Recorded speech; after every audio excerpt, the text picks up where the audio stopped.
آج تو حاکم وقت کی ایگزامپل یہ دی جاتی ہے نا کہ وہ رعایا کو رلاتا ہے. عمر وہ تھے جو رعایا کے لیے، اس امت کے لیے روتے تھے، خوف خدا میں خود روتے تھے. اللہ اکبر، ایسا حاکم وقت اتنی بڑی حکمرانی اور اتنی بڑی سلطنتوں کا حاکم ہو، اور تواضع اور انکساری کا عالم اس کا یہ ہو کہ اس سے اس کے لباس سے متعلق بھی سوال ہو جائے جو علامہ لیاقت صاحب نے آغاز کیا، تو اس پر بھی وہ نرم مزاجی سے جواب دے، جس کا غلام سواری پر ہو. اللہ اکبر.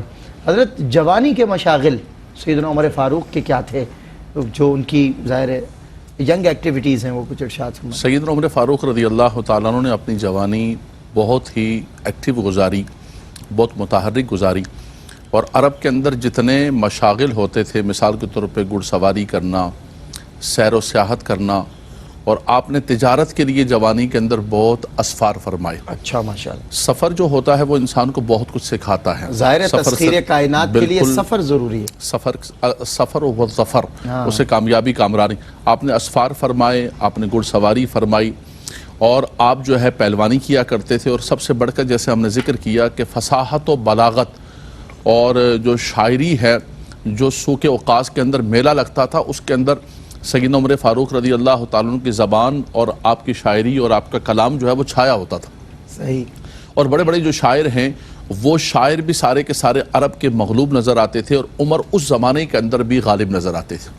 تو اللہ تبارک و تعالیٰ نے آپ کو ان تمام خصوصیتیں، یہ اللہ کا انتخاب ہوتا ہے.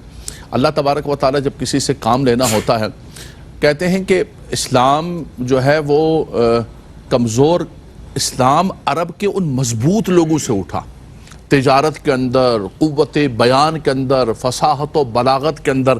آپ یہ دیکھیے نا کہ سیدنا ابو بکر صدیق، سیدنا عثمان غنی، عبد الرحمن بن عوف، یہ بڑے بڑے تاجر، مکہ کے بڑے بڑے تاجر، لیکن اللہ تبارک و تعالیٰ نے ان کو منتخب، یہ اللہ کے چنیدہ بندے تھے. بالکل بے شک. آگے چل کے سیدنا عمر فاروق رضی اللہ تعالیٰ سے اللہ نے اتنا بڑا کام لینا تھا، اتنی بڑی سلطنت کا اتنا بڑا نظام قائم کرنا تھا کہ وہ تمام چیزوں کے پروسیجر سے بچپن کے اندر، جوانی کے اندر آپ گزر کے آئے. اور سب سے بڑھ کر یہ ہے کہ عرب کے اندر جو آپ کی مشہوری دلیری اور آپ کی شجاعت اور آپ کی بہادری، اور اسی کی وجہ سے آپ کو فاروق کہا جاتا. جو آقا دو جہاں صلی اللہ علیہ وسلم کی بارگاہ میں عرض کیا، رسول اللہ کیا ہم حق پر نہیں ہیں؟ ہم کیوں یہ چھپ کے نماز پڑھ رہے نکلیں؟ تو سب سے پہلے جو نکلے مسلمان سیدنا اسد اللہ و اسد رسول اللہ، سیدنا حمزہ رضی اللہ تعالیٰ، سیدنا عمر فاروق رضی اللہ.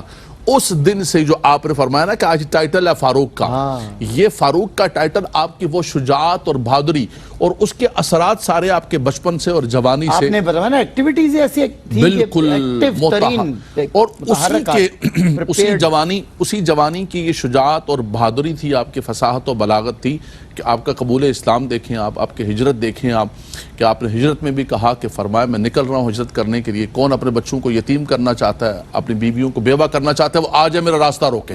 تو آپ نے ہجرت بھی، تو یہ تسلسل تھا آپ کی ان جوانی کی شجاعت و بہادری کی. وہ ننگی تلوار لے کر نکلے، اور اللہ کے نبی صلی اللہ علیہ وسلم نے ان کو فاروق کا لقب عطا فرمایا کہ حق و باطل کے درمیان فرق کرنے والے، اعلاء کلمت الحق کرنے والے.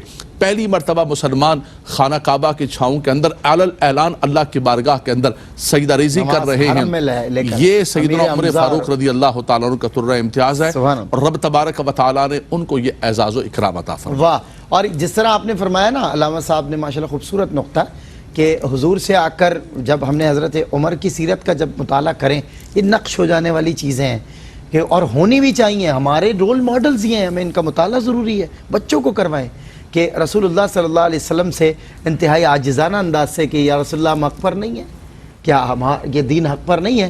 تو پھر آئیے پھر اعلانیہ یہ نماز ہونی چاہیے. حرم میں نماز لگا، حضرت امیر حمزہ ہیں، حضرت عمر فاروق ہیں. کیا بات ہے، کیسے کیسے محافظین اللہ نے اپنے محبوب کو عطا فرمائے جو حفاظت پر مامور رہے.